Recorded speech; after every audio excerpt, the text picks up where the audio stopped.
Hello बच्चों, स्वागत है आप सभी का आपकी अर्थशास्त्र की ऑनलाइन क्लासेस में। आज मैं आप सभी के सामने उपस्थित हुई हूँ आपकी कक्षा 12 का चैप्टर लेकर। और आज हम कक्षा 12 का नया चैप्टर, अगला चैप्टर, और ये तो हमारा लास्ट चैप्टर है, माइक्रो का चैप्टर है हमारा 13, और ये इस चैप्टर की हमारी पहली वीडियो है। चैप्टर का नाम है हमारा गैर प्रतियोगी बाजार में एकाधिकार, एकाधिकारी प्रतियोगिता और अल्पाधिकार। जो गैर प्रतियोगी बाजार होते हैं उन बाजारों में से ये बाजारों के रूप है एक एकाधिकार, एकाधिकारी प्रतियोगिता और अल्पाधिकार।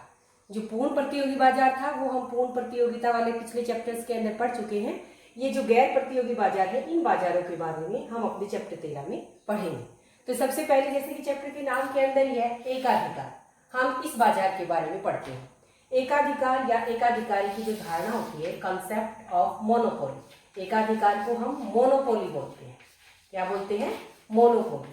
तो जो ये इंग्लिश का मोनोपोली शब्द है, ये मैंने यहाँ पर लिखा है मोनोपोली। एकाधिकार को हम इंग्लिश में मोनोपोली बोलते हैं।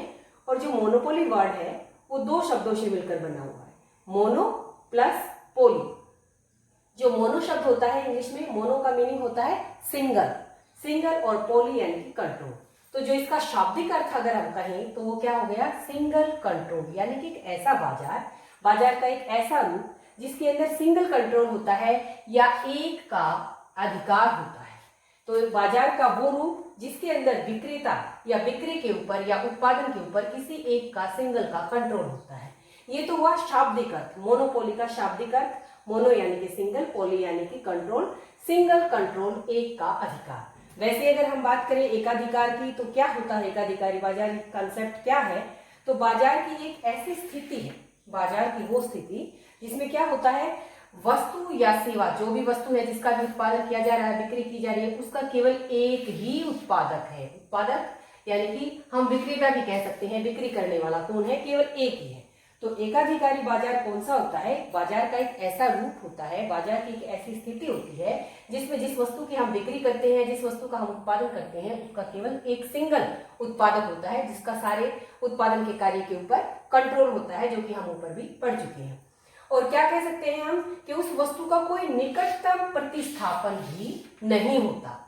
जिस वस्तु का उत्पादन किया जा रहा है उस वस्तु का केवल एक ही तो उत्पादक है, बेचने वाला, बिक्री करने वाला केवल एक ही है। और साथ में क्या है, उसका कोई भी निकटतम प्रतिस्थापन नहीं है। निकटतम प्रतिस्थापन क्या होता है? प्रतिस्थापन वर्ड को हम पहले पढ़ चुके हैं। प्रतिस्थापन यानी कि एक के स्थान पर दूसरे का, जिसका प्रयोग किया जा सके। तो जिस वस्तु का इस एकाधिकार के अंदर उत्पादन किया जाता है, जिस वस्तु या सेवा का, उसका कोई भी निकटतम प्रतिस्थापन नहीं है, यानी कि उसके जैसा काम करने वाली कोई और वस्तु बाजार में उपलब्ध नहीं है। निकटतम प्रतिस्थापन न होना यानी कि उसके जैसा काम करने वाली या उस जैसी कोई अन्य वस्तु बाजार में उपलब्ध नहीं है। तो दो बातें यहाँ पर हमारी मेन हो गई, एकाधिकार की कंसेप्ट को या इसकी परिभाषा से संबंधित कि एकाधिकार क्या होता है? जिसके अंदर एक का अधिकार हो, यानी कि एक उत्पादक हो, और दूसरी बात जिसका कोई भी निकटतम प्रतिस्थापन ना हो। निकटतम प्रतिस्थापन का अर्थ मैं आपको बता चुकी हूँ, यानी कि उसके जैसा काम करने वाला कोई और वस्तु, उसी वस्तु के जैसा काम करने वाली कोई और वस्तु बाजार में उपलब्ध नहीं है। हम इसके एग्जाम्पल देखते हैं, उदाहरण से आपको समझ में आएगा। जैसे हमारा बिजली बोर्ड है, हम बिजली का, इलेक्ट्रिसिटी का हर घर के अंदर यूज होता है, घर, स्कूल, कॉलेज, हर जगह बिजली के बगैर तो कोई भी काम पॉसिबल है ही नहीं। तो जो बिजली हमें वितरित की जाती है वो एक ही, कोई बिजली की अलग अलग कंपनियां नहीं है कि भाई हमारे घर बिजली उस कंपनी से आती है, किसी और के घर किसी और से आती है। तो जो बिजली बोर्ड है वो एक ही है, उसका कोई भी निकटतम प्रतिस्थापन नहीं है। बिजली किसी और के द्वारा, कि भाई किसी और एजेंसी के द्वारा, किसी और फर्म के द्वारा, ऐसा नहीं है। ठीक ऐसे ही हमारी रेलवे है, रेलवे के अंदर भी जैसे हमारी बसेज होती हैं, बसेज तो प्राइवेट भी होती हैं, रोडवेज की भी होती हैं, लेकिन रेलवे में ऐसा नहीं होता कि भाई ये हमारी सरकारी रेल है, ये प्राइवेट रेल है। तो बिजली बोर्ड और रेलवे ये किसके एग्जाम्पल हैं? एकाधिकार के, जिसके अंदर एक सिंगल उत्पादक होता है, एक सिंगल विक्रेता होता है वस्तु का या सेवा का, और उसका कोई भी निकटतम प्रतिस्थापन नहीं होता। तो ये तो हुई एकाधिकार का कंसेप्ट, धारणा या उसकी परिभाषा, डेफिनेशन आप इसे कह सकते हैं। अब इस एकाधिकारी बाजार की कुछ और विशेषताएं हैं जो इसे इसके दूसरे जो बाजार है, जैसे पूर्ण प्रतियोगी बाजार है हमारा, आगे हम और पढ़ेंगे एकाधिकार, प्रतियोगी और अल्पाधिकार, तो उन बाजारों से कैसे ये बाजार अलग है। तो इसकी विशेषताओं को हम जानेंगे और उसके आधार पर हमें पता चलेगा कि ये बाजार अन्य बाजारों से कैसे अलग है। तो सबसे पहली विशेषता एक विक्रेता और अनेक क्रेता। हम पहले पढ़ चुके हैं पूर्ण प्रतियोगी बाजार, जिसके अंदर क्रेता भी अनेक थे और विक्रेता भी अनेक थे और क्रेता भी अनेक थे। लेकिन यहाँ क्या है, ये एकाधिकार है, इसलिए विक्रेता एक है लेकिन क्रेता खरीदने वाले अनेक हैं। तो पहली विशेषता क्या होगी कि एकाधिकार बाजार का एक ऐसा रूप है जिसके अंदर उत्पादक या बिक्री करने वाला एक होता है लेकिन अनेक खरीदने वाले होते हैं, अनेक क्रेता होते हैं। एक विक्रेता को हम एक फर्म भी कह सकते हैं कि उत्पादन करने वाली एक ही फर्म है, या जो फर्म है वही हम आगे मैंने जो इसकी लिखी है अगली वाली विशेषता कि एकाधिकारी फर्म ही उद्योग भी है।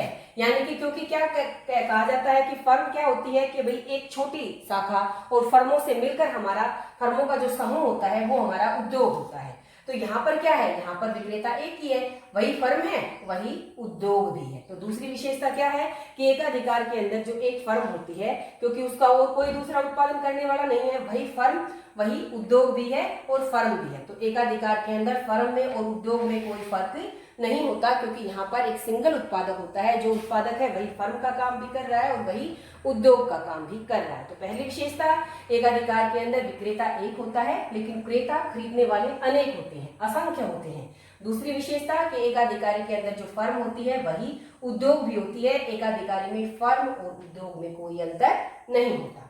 अब तीसरी विशेषता क्या है कि नई फर्मों के प्रवेश पर बाधाएं होती हैं।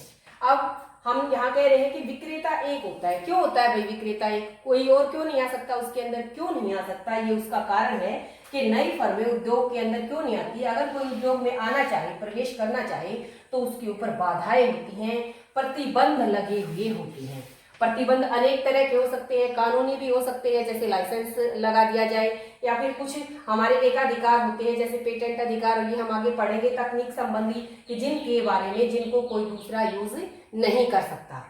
तो क्यों नहीं आ सकती दूसरी फर्में उद्योग के अंदर, क्यों एक ही फर्म होती है, क्योंकि अगर नई फर्में आती हैं उद्योग में तो उनके प्रवेश के ऊपर रुकावटें होती हैं, बाधाएं होती हैं, प्रतिबंध लगे हुए होते हैं। तो ये अगली विशेषता है हमारी एकाधिकार की कि एकाधिकारी जो मार्केट है उसके अंदर कोई नई फर्म अगर आना चाहे तो वो इतनी आसानी से नहीं आ सकती, उसके ऊपर बहुत सारी बाधाएं, प्रतिबंध या रुकावटें कह सकते हैं, वो बहुत सारी होती हैं। नेक्स्ट विशेषता है कि निकटतम प्रतिस्थापन का अभाव। ये ऊपर हमने डेफिनेशन में भी पढ़ा था कि जो निकटतम प्रतिस्थापन होती है, निकटतम प्रतिस्थापन यानी कि उसी के जैसा काम करने वाली जो अन्य वस्तुएं, जैसे हम प्रतिस्थापन वस्तुओं की बात करते हैं कि भाई लक्स के जैसे ही हो गया, भाई दूसरे और साबुन होते हैं, हमाम हो गया, लाइफ बॉय हो गया, तो वो उसी के जैसा काम करने वाली वस्तुएं। लेकिन एकाधिकार के अंदर उसी के जैसा काम करने वाली वस्तुओं का क्या होता है, अभाव होता है। जैसे मैंने अभी आपको बताया बिजली बोर्ड, रेलवे, क्या इनके जैसा काम करने वाली कोई और सेवा है, नहीं होती। तो क्या होती है इसकी विशेषता कि निकटतम या उसी के जैसा काम करने वाली जो वस्तुएं होती हैं, सेवाएं होती हैं, उनका एकाधिकार के अंदर अभाव होता है या बिल्कुल नहीं होती। तो निकटतम स्थानापन्न का अभाव। अगली विशेषता है कीमत नियंत्रण, कीमत के ऊपर कंट्रोल होता है, क्योंकि एकाधिकार है, एक का अधिकार है, तो जो एकाधिकारी होता है, जो फर्म होती है एकाधिकारी, उस फर्म का अपनी कीमत के ऊपर पूरा नियंत्रण होता है। एकाधिकारी क्या होता है, कीमत को तय करने वाला होता है, न कि स्वीकार करने वाला। हमने पूर्ण प्रतियोगी बाजार के अंदर पढ़ा था कि भाई फर्म कीमत को निर्धारित नहीं करती, उद्योग के द्वारा कीमतें निर्धारित की जाती हैं और फर्म को जो उद्योग ने कीमत निर्धारित कर दी वही स्वीकार करनी पड़ेगी। लेकिन एकाधिकारी के अंदर उलट होता है, एकाधिकारी के अंदर कीमतों के ऊपर एकाधिकारी का पूरा नियंत्रण होता है, पूरा कंट्रोल होता है। वो चाहे तो अपनी वस्तु की कीमत को कम भी कर सकता है, वो चाहे तो अपनी वस्तु की कीमत को बढ़ा भी सकता है, क्योंकि वो एक सिंगल उत्पादक है। वो चाहे तो अपनी वस्तु का कम उत्पादन करके और कीमतों को बढ़ा सकता है, वो चाहे तो वस्तु का उत्पादन बहुत ज्यादा करके कीमतों को कम भी कर सकता है। तो कीमतों के ऊपर एकाधिकारी का कंट्रोल होता है। एकाधिकारी बाजार में जो एकाधिकारी होता है, जो उत्पादक या विक्रेता होता है, वो कीमतों को तय करने वाला होता है, यानी कि रखने वाला होता है, ना कि उसे स्वीकार करने वाला। अगली विशेषता है विभिन्न एआर और एमआर। एआर होता है हमारा औसत आगम वक्र, एमआर हमारा सीमांत आगम वक्र।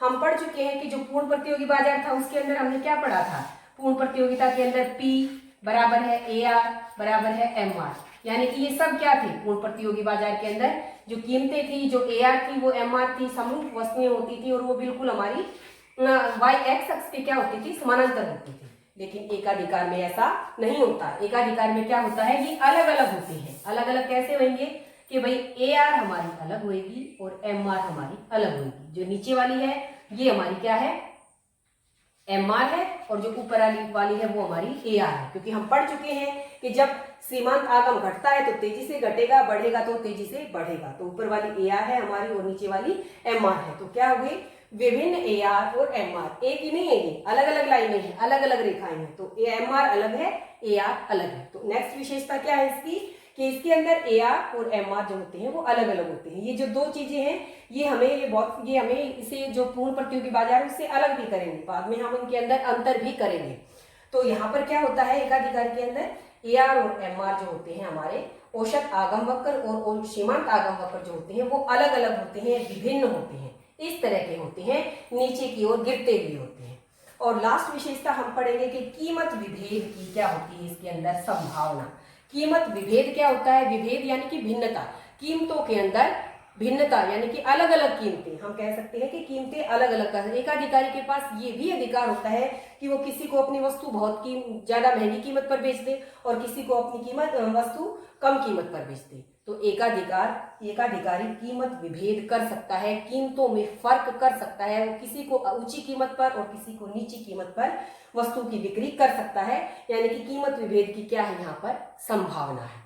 तो ये हमारा एकाधिकार, कंसेप्ट ऑफ मोनोपोली और मोनोपोली के फीचर्स, मेन जो विशेषताएं हैं वो हमने पढ़ी है। उम्मीद है आपको अच्छे से समझ में आएगी। बहुत ही आसान हमारा टॉपिक है, इंटरेस्टिंग टॉपिक है हमारा एकाधिकार की धारणा, यानी कि दो बातें विशेष तौर पर याद रखनी है, एक उत्पादक सिंगल विक्रेता और कोई भी निकटतम प्रतिस्थापन। ये इसके एग्जाम्पल्स हैं, बिजली बोर्ड और हमारा रेलवे। और उसके बाद हमने एक एक करके अपनी सारी विशेषताओं के बारे में पढ़ा। उम्मीद है आप सभी को सारी विशेषताएं और जो डेफिनेशन है वो अच्छे से समझ में आई होगी। अगर कहीं कुछ फर्क रहता दिखता है तो आप उसे दोबारा से वीडियो को सुन सकते हैं। और आज के लिए मेरे ख्याल से इतना काफी है। आप सभी का वीडियो देखने के लिए, समझने के लिए बहुत बहुत धन्यवाद।